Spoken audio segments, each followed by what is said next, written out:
नमस्कार। मैं Atul Singh, fair observer का संपादक बोल रहा हूं। मेरे साथ है मनु शर्मा, मेरे लेखक। हम लोगों ने कई चीजें साथ लिखी हैं, काफी विश्लेषण साथ किया है। और आज हमारे साथ हैं डॉक्टर सतीश पूनिया। डॉक्टर सतीश पूनिया जी राजस्थान भाजपा के खास नेता हैं और आज इनसे हम चर्चा करेंगे राजनीति पे, अर्थशास्त्र पे, प्रशासन पे और कई और भिन्न मुद्दों पे। तो स्वागत है साहब। पहला सवाल आपसे, राजस्थान की सरकार के बारे में आप क्या सोचते हैं? राजस्थान की सरकार के बारे में सोचने से पहले सोचना पड़ता है। इसलिए कि राजस्थान के इतिहास में मैं 90 से राजनीति में हूँ और उससे पहले स्टूडेंट पॉलिटिक्स में था। हाथ कंगन को आरसी क्या, एक कहावत है। पढ़े लिखे को फारसी क्या, पढ़े लिखे को फारसी क्या।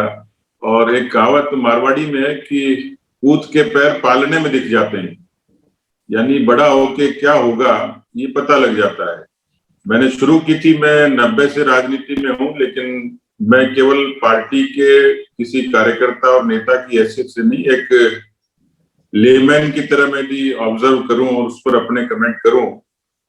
तो मेरे ख्याल से वो एक चीज का रिपीटेशन जरूर होगा, लेकिन मैंने इस तरीके के इतिहास में नकारा, निकम्मी, भ्रष्ट, अकर्मण्य ये सरकार देखी नहीं। और ये केवल सियासी आरोप नहीं है, कोई पॉलिटिकल एलिगेशन नहीं है, ये तार्किक रूप से है।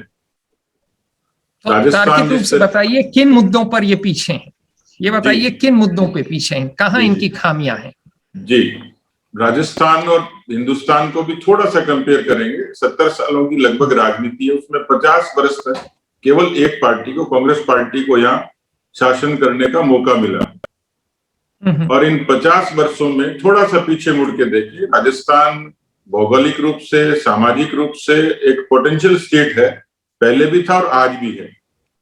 आज कांग्रेस के लोग जब कोई अपना मैनिफेस्टो डिक्लेयर करते हैं या कोई प्रश्न उठाते हैं तो वही लोग कहते हैं कि हम बेरोजगारी दूर करेंगे, सेल्फ एम्प्लॉयमेंट देंगे, उद्योगों को विकसित करेंगे, लोगों को सुरक्षा देंगे।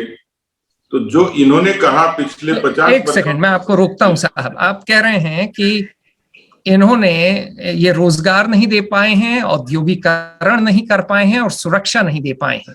तो इन तीन मुद्दों पे ये जो हैं उत्तीर्ण नहीं हुए हैं, परीक्षा जो है ये पार नहीं कर पाए हैं। आपका तर्क ये है? हाँ, मैं आपके सवाल पे आ रहा हूँ, थोड़ा सा उसको आगे बढ़ाऊंगा, उसमें आपको प्रश्न का जवाब मिलेगा। जैसे मैंने कहा, मैं 90 से हूँ और इन्होंने 2018 में, अभी की सरकार की बात करें तो एक जन घोषणा पत्र जारी किया। उस जन घोषणा पत्र को मैं आधार बनाऊं और आज की स्थिति का विश्लेषण करूं। पिछले लगभग 3 साल दिसंबर में सरकार हो जाएंगे, यानी आधे से ज्यादा टर्म हो जाएगा। डेमोक्रेसी में, लोकतंत्र में सरकार कहती है कि हम लोक कल्याणकारी हैं। अब लोक कल्याण किसका करेंगे? तो राजस्थान की एक बड़ी आबादी है जो खेती करती है, राजस्थान में भी, हिंदुस्तान में भी। लेकिन राजस्थान, हम लोग अभी भी कहते हैं कि खेती एक बड़ा आधार है। और कोरोना के पूरे कालखंड में भी जब सारी व्यवस्थाएं बिखर गई, इंडस्ट्रीज बिखर गई, तो केवल एग्रीकल्चर ऐसा सेक्टर था जिसमें ग्रोथ थी। हिंदुस्तान की एवरेज करें तो 17% ग्रोथ केवल एक सेक्टर एग्रीकल्चर में थी। राजस्थान में भी लगभग सिमिलर थी। अब उस खेती के लिए इन्होंने कहा कि हम, जब घोषणा पत्र में कहा कि किसानों का कर्जा माफ करेंगे, इनके नेता ने भी कहा, घोषणा पत्र में भी था। 60 लाख किसान है राजस्थान में, 1,20,000 करोड़ के कर्जे की जो बात थी वो गले अभी तक उतरी नहीं, उस पर कोई एग्जीक्यूशन नहीं हुआ। उल्टा ये हुआ कि किसानों ने आत्महत्याएं शुरू कर दी।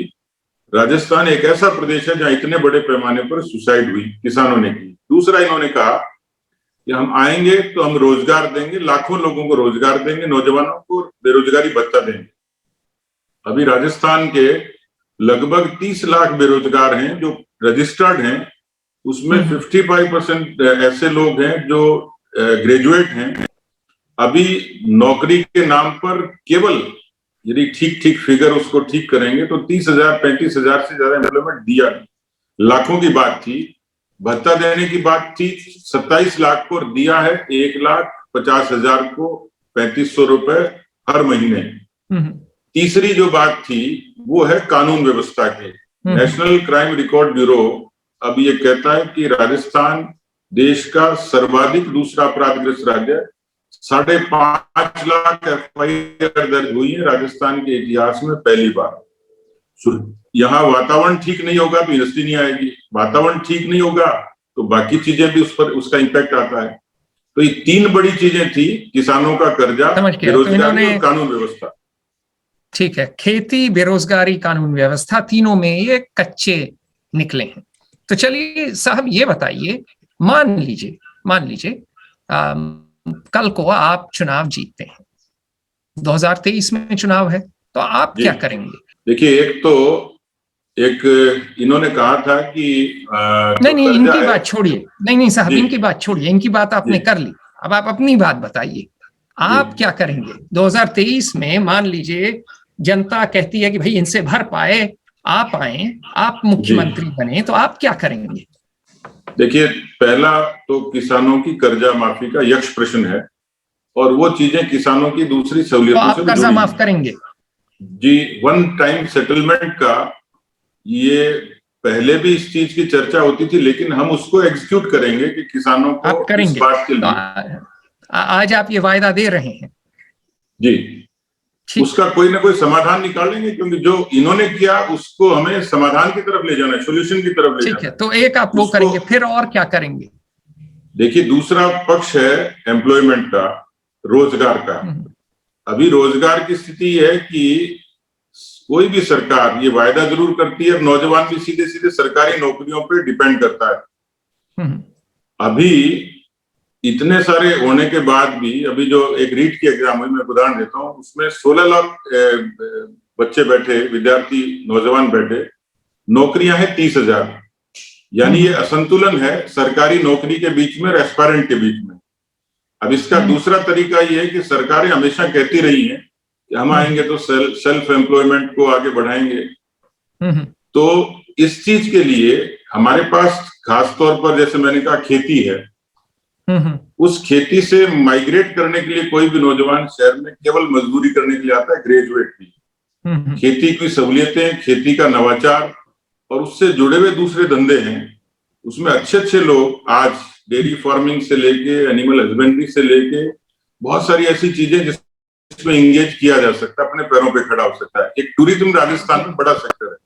अभी भी टूरिज्म को राजस्थान में इंडस्ट्री का दर्जा दिया जाए और उसमें सहूलियतें विकसित की जाएं, तो एक एम्प्लॉयमेंट जनरेशन का एक बड़ा सेक्टर हो सकता है। आप कह रहे हैं कि रोजगार आप देंगे, कृषि उद्योग और टूरिज्म को बढ़ावा देकर। 2 बड़े सेक्टर हैं जिसमें अपार संभावनाएं हैं रोजगार की। अच्छा, ठीक है, तो क्या सुधार आप लाएंगे कृषि उद्योग बढ़ाने के लिए? क्या सुधार आप लाएंगे टूरिज्म बढ़ाने के लिए? एग्रीकल्चर, मैं एक उदाहरण बताता हूं आपको कि मैं जहां जिस कॉन्स्टिट्यूंसी से MLA हूं, वहां टमाटर ज्यादा होता है। बिल्कुल।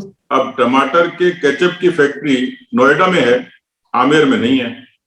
एक जो अभी तक जो चीजें कही गई वो एग्जीक्यूट नहीं हुई। ठीक, मतलब मैं समझ रहा हूँ आपका तात्पर्य कि टमाटर केचप भी नहीं, मतलब पास्ता का सॉस भी बन सकता है, वो एक्सपोर्ट भी हो सकता है, कई चीजें हो सकती हैं। बिल्कुल। लेकिन आप कैसे करेंगे? आपको निवेश लाना होगा ना, कैसे करेंगे? ऐसा तो है नहीं कि सरकार एक कंपनी खोल देगी, भाई आना होगा, किसी को फैक्ट्री लगानी होगी।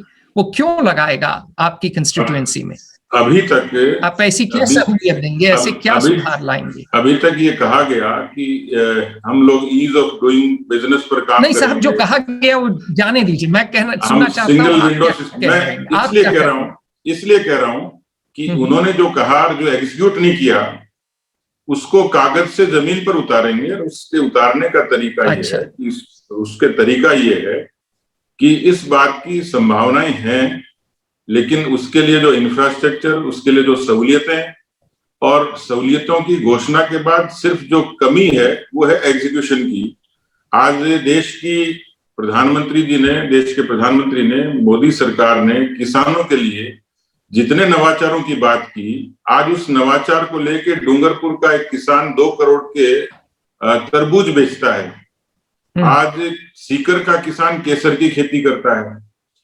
तो जब ये सारे इनोवेशंस को आगे ले जाएंगे तो मुझे लगता है इसके लिए एक अच्छे खासे रोड मैप की और एग्जीक्यूशन की जरूरत है। वो हम लोग उसके लिए कमिटेड हैं कि हम आएंगे तो हमें ये करना है, हमें केवल वायदों पे नहीं ये जाना, बताइए, कागज पे नहीं। मैं एक सवाल और पूछ के फिर मनु जी को जो है मौका दूंगा। ये नीतियां बनाएगा कौन? क्योंकि अधिकांश समय होता ये है कि हमारे यहाँ जो है आईएएस सारी नीति बनाता है आर्थिक मुद्दों पे भी, एक दिन कल्चर, दूसरे दिन एग्रीकल्चर, और तीसरे दिन वही आदमी जो है सर्वे सर्वा बन जाता है फाइनेंस का, कर हो या व्यय हो।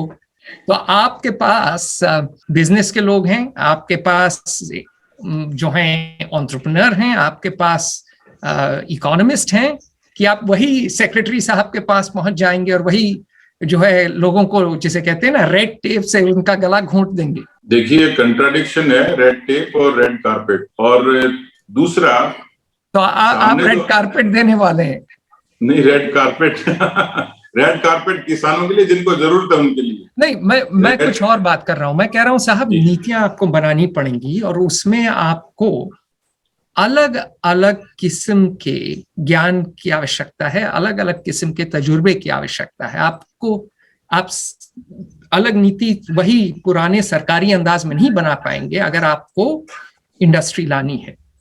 आप छोटी सी चीज है, कई जगह हैं जैसे कीनिया में उन्होंने जैसे एवोकाडो उगाने लगे हैं, वही कृषि की आप बात कर रहे हैं, और वो एवोकाडो बड़े महंगे भाव में वो बेच रहे हैं यूरोप तक। वो सिर्फ अफ्रीका के मार्केट नहीं, यूरोप तक पहुंच गए हैं। तो संभव तो सब है, लेकिन एक परिकल्पना, एक तरीका होगा कि भाई अगर आप आए तो आपको जमीन मिल जाए, आपको पावर मिल जाए, कैसे लाएंगे, क्या मतलब स्टेट की नीतियां होंगी। और उसमें कमी आ जाती है बहुत समय, क्योंकि राज्यों में जो अधिकारी होते हैं बड़े संकीर्ण होते हैं और उनको अर्थव्यवस्था की जानकारी भी नहीं होती है, तजुर्बा भी नहीं होता है। डीएम-शीएम रहे होते हैं, राजा साहब की तरह होते हैं। तो मैं ये कह रहा हूं कि आपकी पार्टी, आप स्वयं, आपके जो हैं लोग व्यवसाय में हैं, जो आपके लोग इंडस्ट्री में हैं, जो आपके लोग एंटरप्रेन्योरशिप में हैं, जो आपके इकोनॉमिस्ट हैं, उनसे बात कर रहे हैं या करेंगे ये नीतियां बनाने के लिए, कि सिर्फ भाषणबाजी होगी? दो चीजें हैं जो आपने कही। अभी जनता के बीच में एक परसेप्शन है, या किसानों के बीच में, जो मैंने बात कही आपको, कि खेती में नवाचार कैसे और खेती से एग्रीकल्चर इंडस्ट्री आगे जाए कैसे। तो वहां नीचे का आदमी चर्चा करता है कि साहब बंद कमरों में पॉलिसी बनती है और वो बाहर आती है। उनको जो जमीन की नीतियां और एसी के कमरे की ब्यूरोक्रेट की नीति में बहुत बड़ा फर्क है। मैं आज क्यों कह रहा हूं कि 70 साल के बाद भी जहां सबसे ज्यादा टमाटर होता है वहां प्रोसेसिंग इंडस्ट्री नहीं है, यानी ये गैप है। हम इस गैप को खत्म करेंगे। मैं आपको फिर वही ला रहा हूं, तो आप ये पॉलिसी बंद कमरे के बाहर लाएंगे? आप वाकई जो हैं कई लोगों से सुझाव लेंगे और उस पे कार्य करेंगे? बहुत बड़ा वर्ग है जो, यदि उसको अपॉर्चुनिटी होगी, उसको एवेन्यूज होंगे, उसके पास में सहूलियतें होंगी, आप देंगे वो? मेरा सवाल यही है, आप देंगे वो? ठीक, धन्यवाद। मैं मनु, बिल्कुल जी, मैं मनु शर्मा को मौका देता हूँ। मनु। तो पूनिया जी, वार्ता को आगे बढ़ाते हैं। अभी तक बात हो रही थी नीतिगत चीजों की, कि कैसे अर्थव्यवस्था को आगे लाया जाए, कैसे नई नीतियों को एक एसी कमरे से बाहर लाके जनता के बीच में लाया जाएगा और उन पर एक, जैसे कह सकते हैं, डिबेट होगा और उसके बाद उनका अनुशंसा की जाएगी। लेकिन अगर बात राजनीति की करें, अगर बात भारतीय जनता पार्टी की करें, तो भारतीय जनता पार्टी राजस्थान में एक बड़ा ही अलग सा स्थान रखती है। जैसे कहें, दो पड़ोसी राज्य हैं, एक है गुजरात और एक है मध्य प्रदेश, और दोनों ही प्रदेशों की अगर बात करें तो वहां पर भारतीय जनसंघ का भी अस्तित्व बहुत पुराना था, फिर जनता पार्टी आई, फिर भारतीय जनता पार्टी आई। ऐसा क्यों हुआ है कि एक पड़ोसी राज्य होने के नाते और लगभग उसी प्रकार की एक पॉलिटिकल कल्चर के होते हुए भी राजस्थान में भारतीय जनता पार्टी अक्सर जो है वो उतनी स्थिरता नहीं दिखा पाती जितनी गुजरात में दिखाई है, जितनी मध्य प्रदेश में दिखाई है। हालांकि जो जमीन है, जो राजनीतिक जमीन है, वो राजस्थान की भी शायद उतनी ही उपजाऊ है, एक संघ के परिप्रेक्ष्य से देखें या भारतीय जनता पार्टी के परिप्रेक्ष्य से देखें। तो आपको लगता है कि कहीं ना कहीं ये नेताओं में कुछ आपसी फूट का नतीजा है, या ये है कि राजस्थान की कांग्रेस कुछ ज्यादा ही टैलेंटेड है? तेज तर्रार है। आपका सवाल लंबा हो गया तो मेरा जवाब भी उतना ही लंबा होगा। ये बात ठीक है कि पूरे देश के नक्शे पे 3 स्टेट हैं, मध्य प्रदेश, गुजरात और राजस्थान, जहां कोई रीजनल पार्टी नहीं है, जहां रीजनल इशू नहीं है, जहां इस तरीके का कोई झगड़ा नहीं है, कोई लैंग्वेज को लेके, लैंड को लेके, और तीसरी पार्टी को कोई स्पेस नहीं है। आए और खत्म हो गए। मध्य प्रदेश में भी और गुजरात में भी एक्सपेरिमेंट हुए, पर राजस्थान में तो प्रयोग भी नहीं हुआ। आप राजस्थान में जनसंघ का भी समृद्ध इतिहास रहा है, लेकिन हम लोग गुजरात और मध्य प्रदेश की तरह यहाँ उस रूप में एक लंबी खेप पोटेंशियल लीडर की नहीं थी। थे हमारे यहाँ, भैरव सिंह शेखावत जी का नाम आता है, लेकिन वहां उससे पहले वैचारिक रूप से भी बहुत जमीन तैयार हो चुकी थी। राजस्थान में हम लोग कैडर की पार्टी थे, मासेस की पार्टी नहीं थे। 90 तक हम लोग डिपेंडेंट हुए अलायंस पे, जनता दल से अलायंस किया, उसके बाद हमारी राजनीतिक प्रेजेंस शुरू हुई। तो 90 के बाद में भारतीय जनता पार्टी का जिस तरीके से यहाँ शुरुआत हुई थी, वहां उनको धीरे धीरे लीडरशिप डेवलप हुई और एक स्पेस मिलता चला गया। लंबे समय तक शासन किया उन्होंने, तो एंटी इनकम्बेंसी भी डेवलप हुई, इसलिए वहां बीजेपी को टेक ओवर करने में आसानी रही। राजस्थान में अभी जैसे मैं 2018 का उदाहरण दूं, मैंने किसानों की बात की, कर्जा माफी की बात करके कदाचित राजस्थान के कुछ किसानों ने उनको वोट दिया होगा। फर्क कितना था? 0.5% का, यानी 1.5 लाख वोटों का फर्क था। कांग्रेस पार्टी जब चुनाव लड़ती है तो जब अपोजिशन में होती है तो वो 56 पे आती है और 21 पे आती है। हम लोग जब अपोजिशन पे होते हैं तो हम 70 प्लस होते हैं, यानी राजनीतिक रूप से अपोजिशन में भी हमारा वोट परसेंटेज, सीट्स बराबर बढ़ती जाती है। अब बात है, राजस्थान की जनता कुछ लिहाज से थोड़ी कूल है, जल्दी भ्रम में आती है, भुलावे में आती है, गुमराह भी होती है। अब आपने जो बात कही है, मेरा अध्यक्ष के नाते जो मिशन है, मैंने बार बार ये कहा है कि इस परसेप्शन को बदलेंगे कि एक बार बीजेपी आएगी, एक बार कांग्रेस आएगी, अब 2023 के बाद हमेशा बीजेपी आएगी।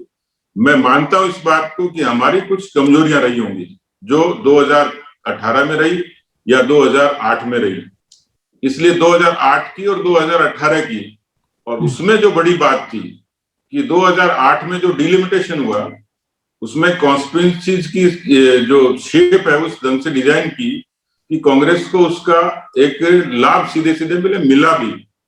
लेकिन अब मुझे लगता है कि फसल पूरे तरीके से पक गई, कांग्रेस की पाप का घड़ा भर गया। अब कम से कम कांग्रेस को राजस्थान में भी गुजरात और मध्य प्रदेश से कम्पीट करने की जरूरत नहीं पड़ेगी, हम कहीं से आगे होंगे। बहुत अच्छी बात करी आपने। इसमें जब हम बात कर रहे थे तो आपने नाम लिया भैरव सिंह जी का। तो भैरव सिंह शेखावत जो थे वो भारतीय जनता पार्टी के एक बहुत ही कद्दावर नेता थे। बाद में वो चल के देश के उपराष्ट्रपति भी बने।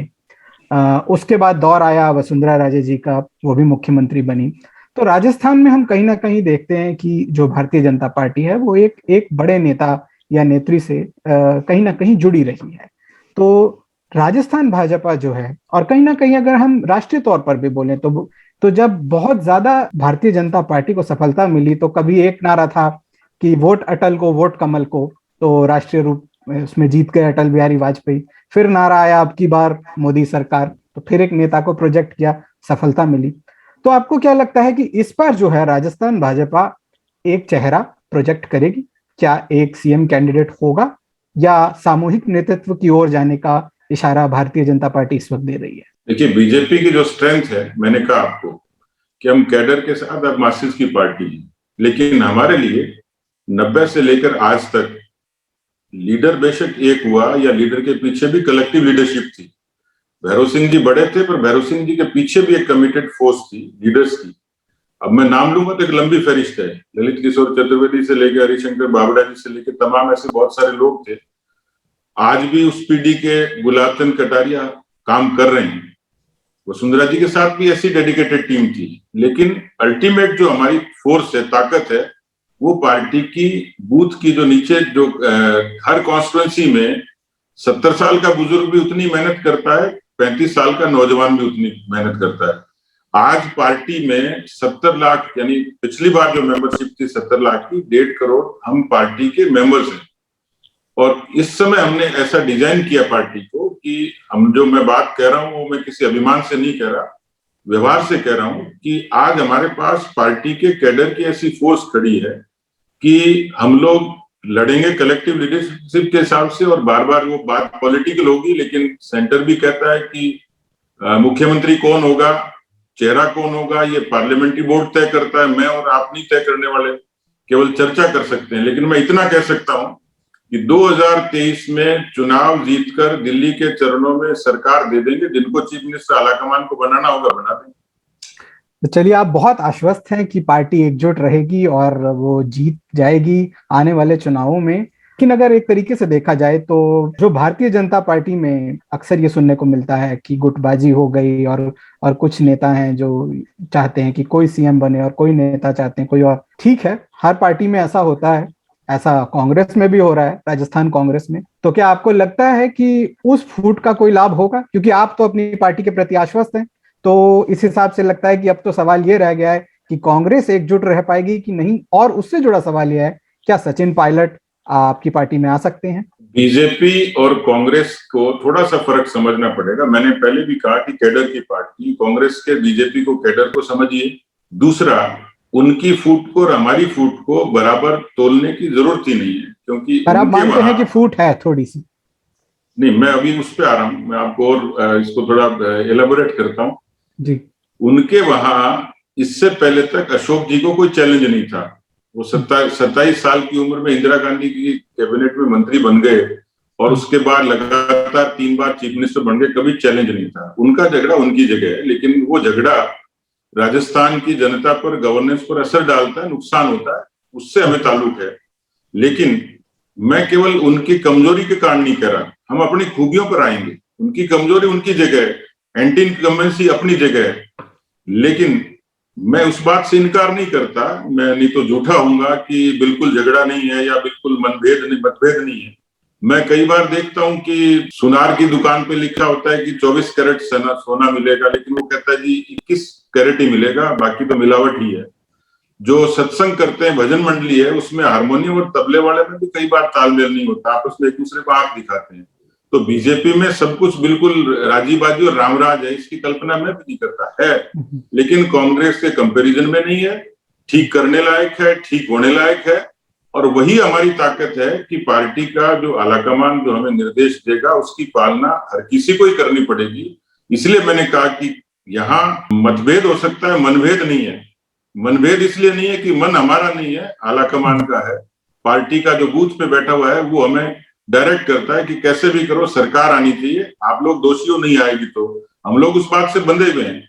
राजस्थान की जनता भी हमसे अपेक्षा रखती है कि आप नहीं आए तो आपकी गलती थी, वो गलती ठीक करेंगे। वो टिकट डिस्ट्रीब्यूशन की हो सकती है, इलेक्शन मैनेजमेंट की हो सकती है, कैंपेन की हो सकती है। तो हम अपनी गलतियों से, इतिहास के तजुर्बों से सीख लेते हुए आगे जाएंगे। और इसलिए कैडर के आधार पर, कलेक्टिव लीडरशिप के आधार पर और पार्लियामेंट्री बोर्ड के निर्देश के आधार पर मैं आपने कहा आश्वस्त, मैं तो उससे भी कहीं आगे। चलिए, फिर इसका मानना यह होगा कि अगर सचिन पायलट आपकी सहायता करना चाहें तो आप सहायता लेंगे एक पार्टी के तौर पे? मैंने कहा ना कि हम लोग अपनी खूबियों पर आएंगे। हमारे साथ कोई आना चाहे तो खिड़की, दरवाजे, रोशनदान सब खुले। बहुत खूब। तो रास्ते खुले हैं।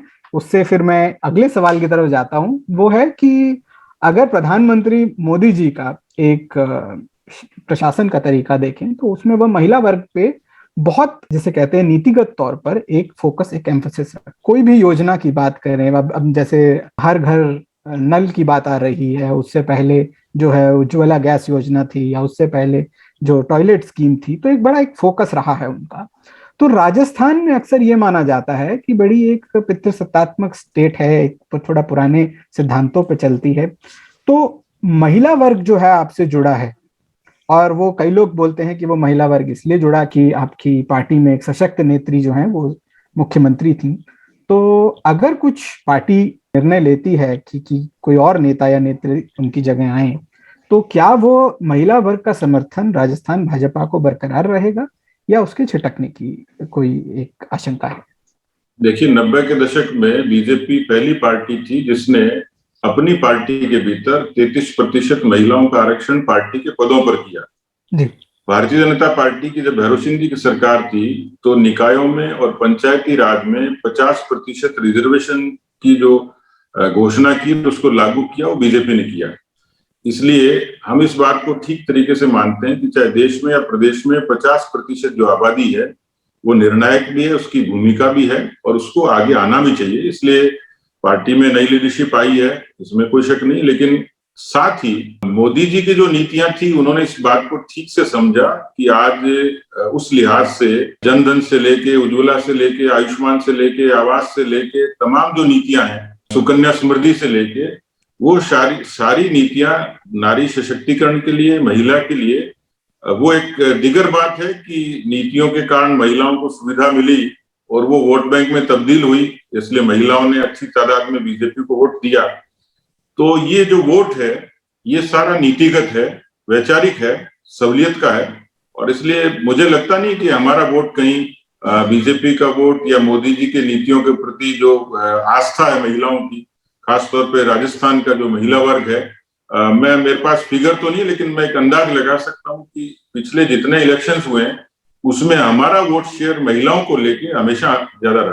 बिल्कुल, ये तथ्यात्मक है और इसके साथ मैं अतुल जी को बोलूंगा कि अगला प्रश्न वो उठाएं। तो साहब सतीश पुनिया जी, वापस आते हैं आर्थिक मुद्दों पे, ठीक है?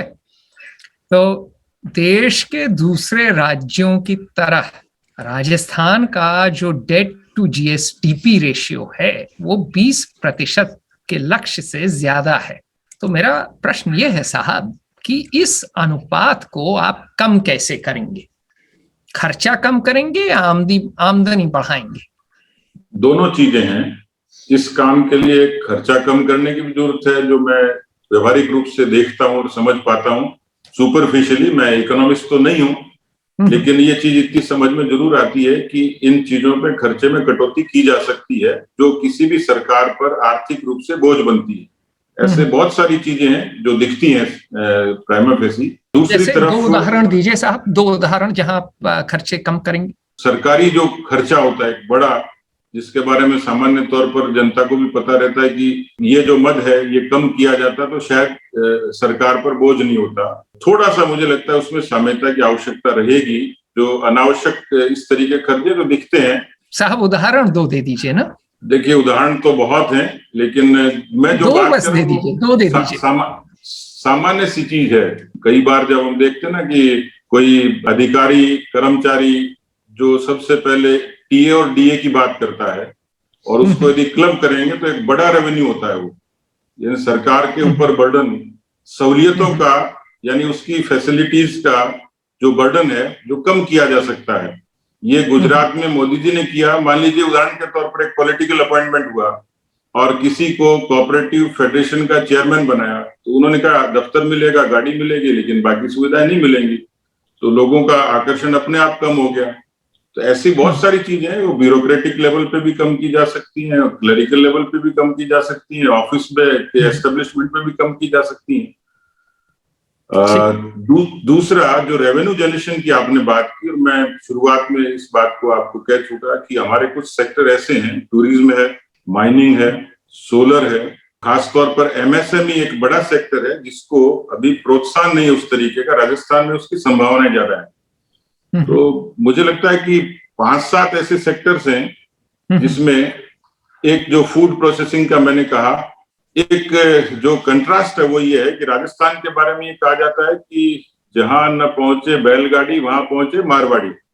यानी राजस्थान के जो पोटेंशियल इन्वेस्टर हैं वो लंदन में भी हैं, वो यूएस में भी होंगे, वो आसाम में भी हैं। अभी पिछले दिनों आसाम के डिप्टी स्पीकर आए तो उन्होंने कहा कि साहब राजस्थान से और आप इन्वेस्टर्स भेजिए। तो मेरे मन में यही सबसे क्लिक हुआ कि राजस्थान से मैं क्यों भेजूंगा। गुवाहाटी का आदमी यदि इंसर्जेंसी के कारण उसको बिजनेस चाहिए, व्यापार करना, तो राजस्थान आए ना वो। तो हमने बात शुरू की, इस तरीके का एनवायरनमेंट यहाँ बनाने की कोशिश नहीं हुई और जो इसमें बड़ी हर्डल थी वो ब्यूरोक्रेसी भी थी, क्योंकि इस तरीके की नीतियां नहीं बनी। और जहां मैंने शुरुआत की कि सिंगल विंडो सिस्टम बनाएंगे, पर वो विंडो अभी किसी बेचारे इन्वेस्टर को मिलती नहीं है। यहाँ उसको जो इंफ्रास्ट्रक्चर चाहिए, सहूलियत चाहिए, सस्ती बिजली चाहिए, पानी चाहिए, सड़क चाहिए, कनेक्टिविटी चाहिए, उसको अब थोड़ी थोड़ी डेवलप हुई है मोदी जी के आने के बाद में। यानी रेल भी चलेगी, फास्ट ट्रेन चलेगी तो मोदी जी चलाएंगे, इलेक्ट्रिफिकेशन करेंगे तो मोदी जी चलाएंगे, यदि फ्लाइट्स का फेरा बढ़ाएंगे तो मोदी जी बढ़ाएंगे, एयरपोर्ट पे सहूलियतें बढ़ेंगी तो मोदी जी बढ़ाएंगे। यानी राजस्थान को मैं मानता हूं कि गुड़गांव और बेंगलोर की तरह राजस्थान आईटी का बन सकता था 20 साल पहले, क्योंकि उस तरीके की पॉलिटिकल और ब्यूरोक्रेटिक विजन नहीं थी। तो मुझे लगता है कि राजस्थान में टूरिज्म के हिसाब से, इंडस्ट्री के हिसाब से, एग्रीकल्चर जो इनोवेशन है उस लिहाज से, फूड प्रोसेसिंग के हिसाब से, माइनिंग के हिसाब से, उदाहरण के तौर पर हम 10,000 करोड़ का जो इंपोर्ट करते हैं सल्फर का, पोटाश का, हमारे अपनी माइंस हैं, और उनको यदि फोकस करेंगे उस पर, अभी मोदी सरकार ने काम शुरू किया है, आने वाले कुछ समय में मुझे लगता है कि उसमें एक अच्छा पोटेंशियल हमें मिलेगा। ठीक है, तो साहब आप कह रहे हैं कि औद्योगिकरण बढ़ाएंगे कृषि में भी, और बाकी टूरिज्म बढ़ाएंगे, आईटी बढ़ाएंगे, और इससे आपको कर आएगा। तो आप कह रहे हैं कि आमदनी हमारे हिसाब से दो तरीकों से बढ़ाई जा सकती है। एक तो भाई राज्य सरकार कर वसूले, जो आप कह रहे हैं कि जब उद्योग जो है काम बढ़ेंगे तो कर भी बढ़ेंगे, और दूसरा है कि राज्य सरकार का आवंटन केंद्र सरकार बढ़ाए। तो आज के दिन केंद्र के जीएसटी विभाजन पूल में राजस्थान का हिस्सा है 2.47। मतलब अगर भारत सरकार 100 रुपए इकट्ठा करती है तो आपको 2.47 रुपया मिलता है। आप क्या इससे संतुष्ट हैं?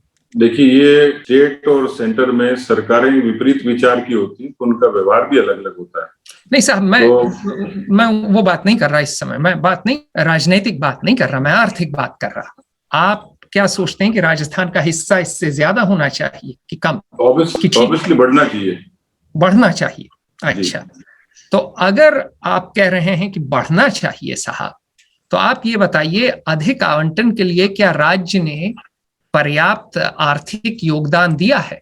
नहीं, यहाँ जो रेवेन्यू कलेक्शन है वो लगातार डिक्रीज हो रहा है, जिसके लिए अच्छा, उनका जो क्लेम है वो इसलिए कमजोर पड़ता है कि जो अप टू द मार्क जो रेवेन्यू कलेक्शन है वो लगातार डिक्रीज हुआ है। ठीक साहब, तो आपका तर्क ये है कि आप जो हैं कर बढ़ाएंगे, और जैसे राजस्थान में कर बढ़ेगा उससे आपको दोहरा लाभ मिलेगा कि जीएसटी का भी आपका हिस्सा बढ़ेगा। मैं सही समझ रहा हूं?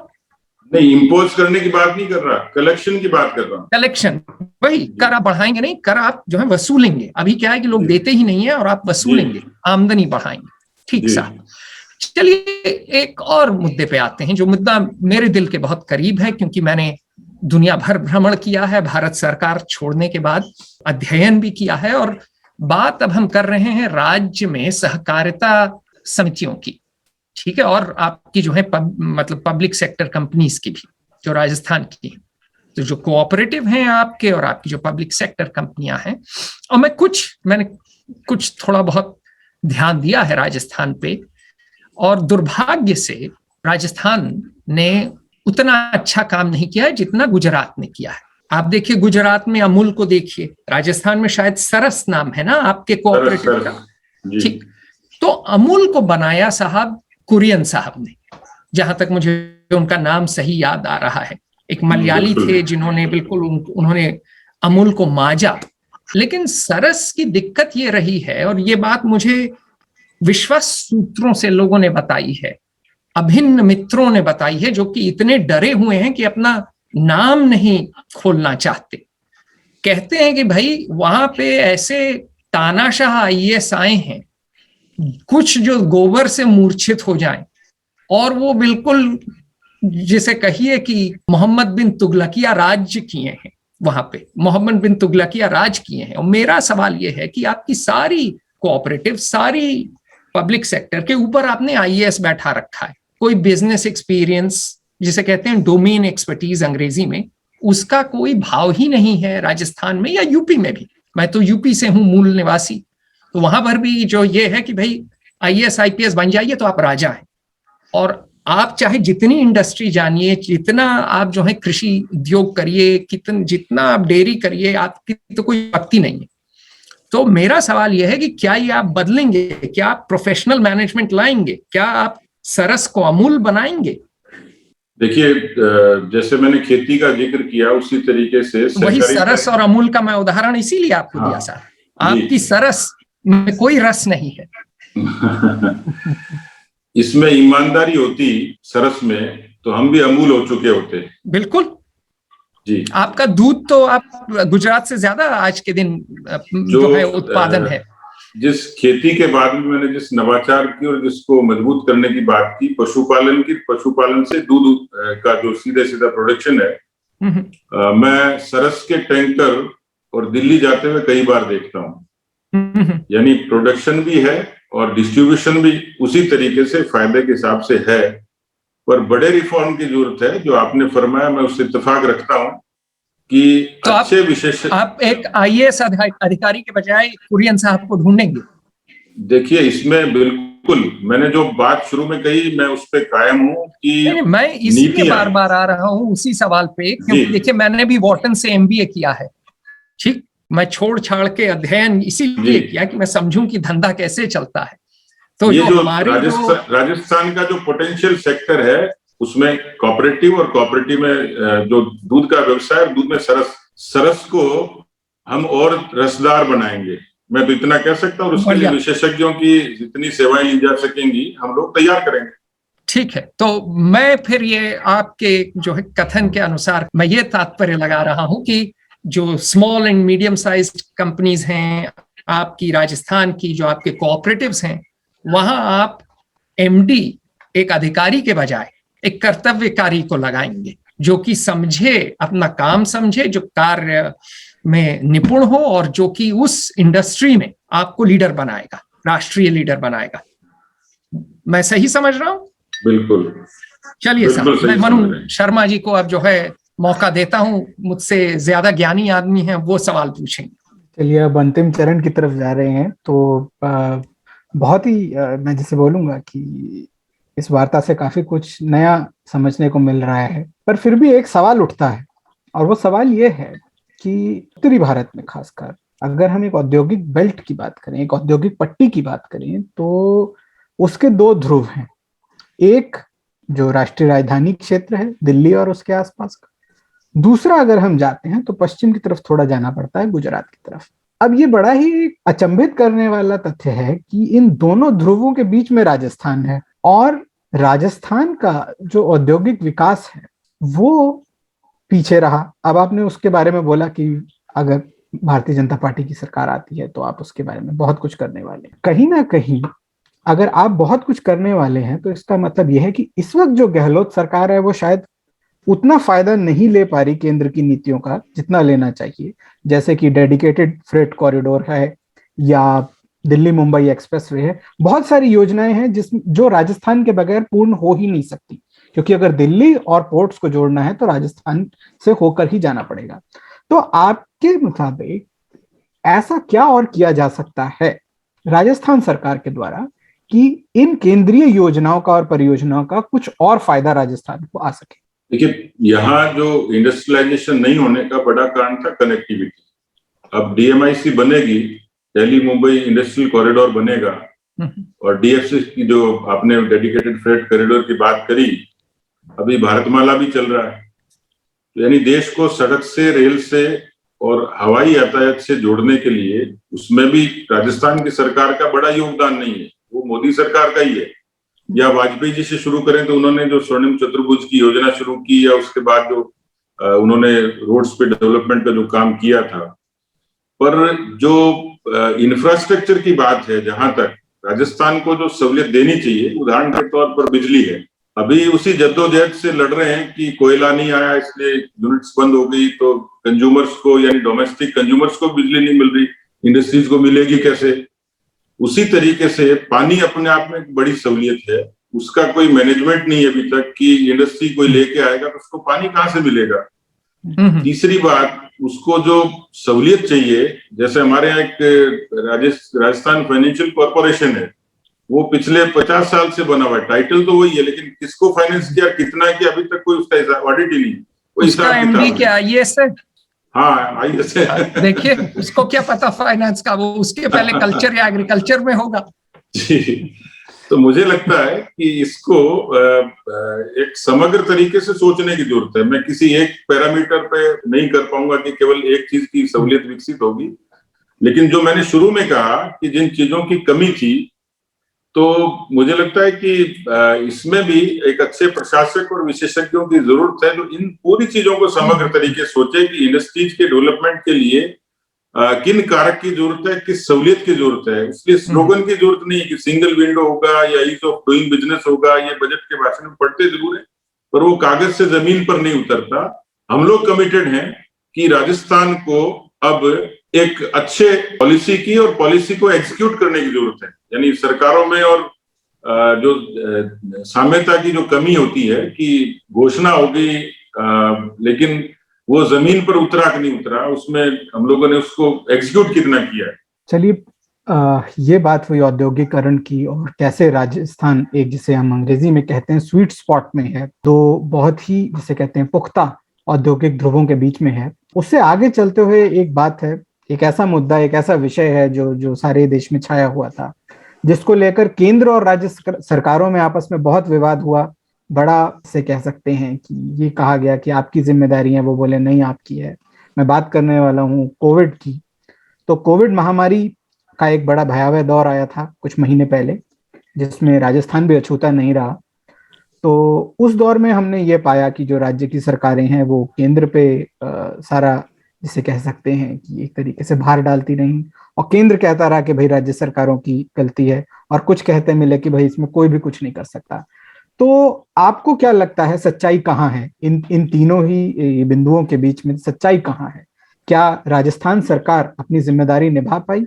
क्या केंद्र सरकार अपनी जिम्मेदारी निभा पाई? या ये एक ऐसा विषय था जिसमें वाकई में कोई कुछ कर नहीं सकता था, तो जिम्मेदारी का कोई बहुत बड़ा इसमें चित्त नहीं? इस चीज को तो समझना ही पड़ेगा। जो हेल्थ का इंफ्रास्ट्रक्चर है उसकी सीधे सीधे जिम्मेवारी स्टेट गवर्नमेंट की है।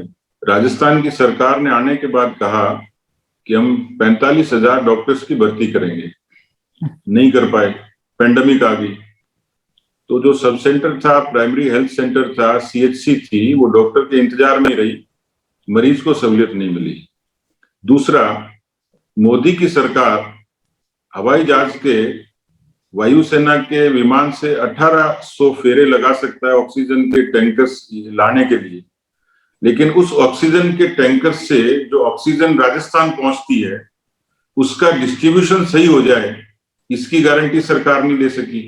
यानी उसमें भी डिस्क्रिमिनेशन भी और डिस्ट्रीब्यूशन की कमी के कारण मोदी की सरकार ने उनको इंजेक्शंस बराबर दिए, लेकिन उसमें बंदर बांट हुई। अस्पताल की बेड की दलाली हो जाए, 1.5 लाख रुपए में कोविड के हॉस्पिटल में बेड नीलाम हो जाए, उसमें कोई मोदी की गलती थोड़ी है, वो तो इस सरकार की है। नहीं साहब, मैं एक सवाल बीच में पूछता हूं। देखिए, स्वास्थ्य और शिक्षा पे राजस्थान सरकार राष्ट्रीय औसत से ज्यादा खर्च कर रही है, और दोनों ही क्षेत्र, ये स्वास्थ्य और शिक्षा, इनके 3 सबसे बड़े खर्चों में आते हैं। तो कमी कहाँ आ रही है? कमी चोरी में है, भ्रष्टाचार में है, या जैसे कहिए कि आप बार बार जो बात कर रहे हैं कि कोई चीज कार्यान्वित करने में गलती आ रही है, कहाँ गलती आ रही है?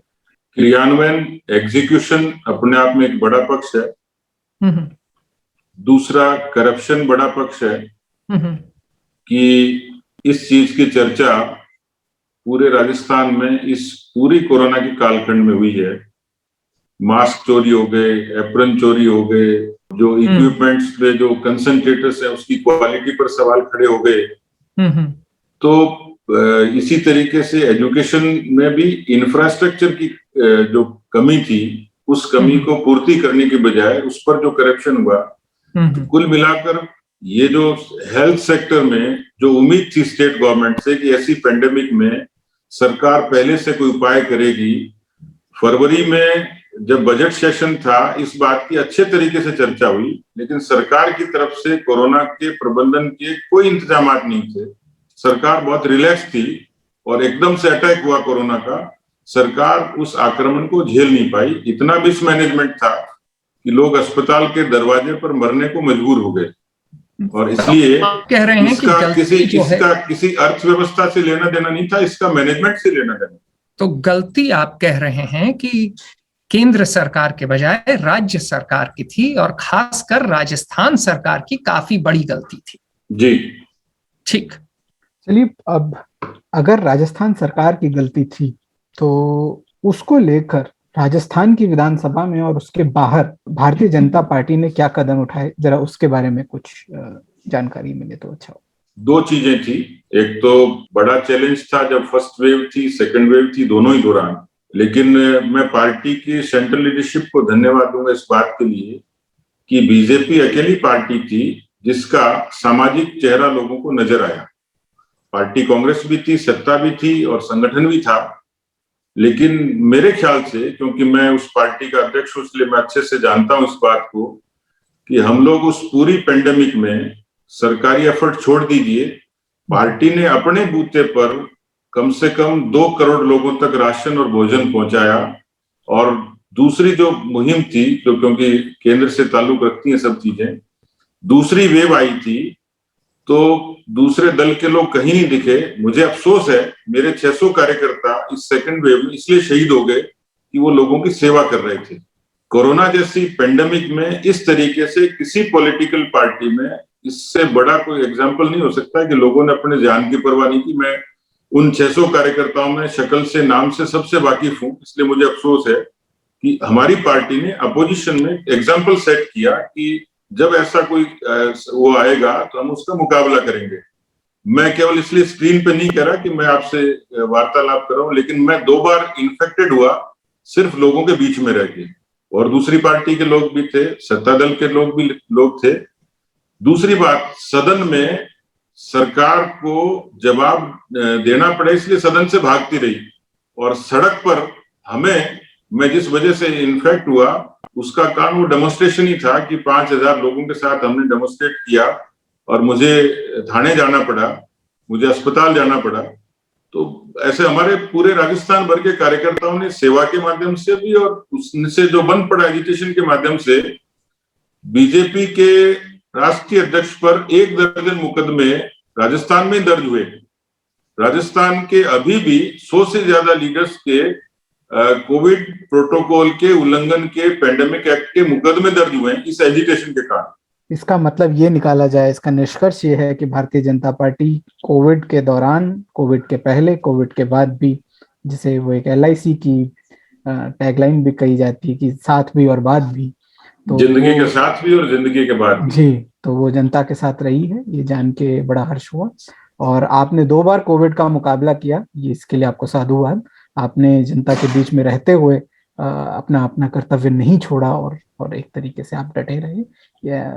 ये एक अच्छा उदाहरण है पूरे समाज के लिए। इसके लिए आप काफी तारीफ के पात्र हैं। तो अब इसके साथ मैं अतुल जी को माइक दूंगा कि वो इस वार्ता को अंतिम चरण में ले जाएं। अतुल जी आक्रमण की मुद्रा में वो दरअसल थोड़े से आक्रामक ही रहते हैं।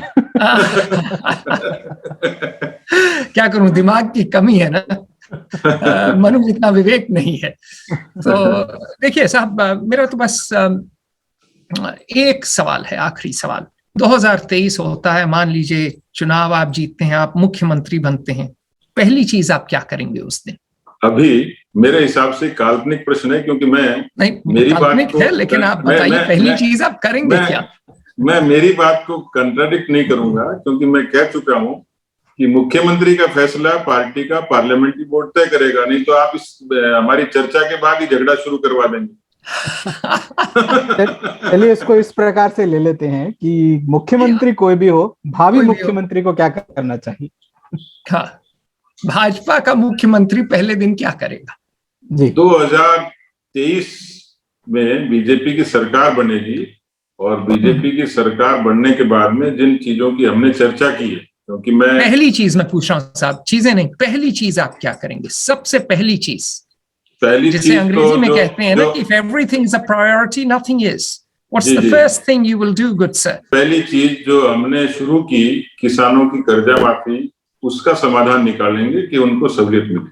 बढ़िया साहब, आपने सीधा प्रश्न था, सीधा जवाब दिया। धन्यवाद कि हम आभारी हैं, आपने इतना समय निकाला। मैं अतुल सिंह हूं, मेरे साथ मनु शर्मा हैं।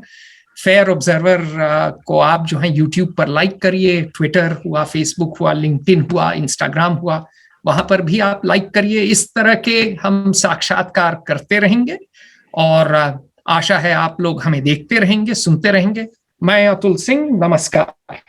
नमस्कार, धन्यवाद, अच्छा लगा।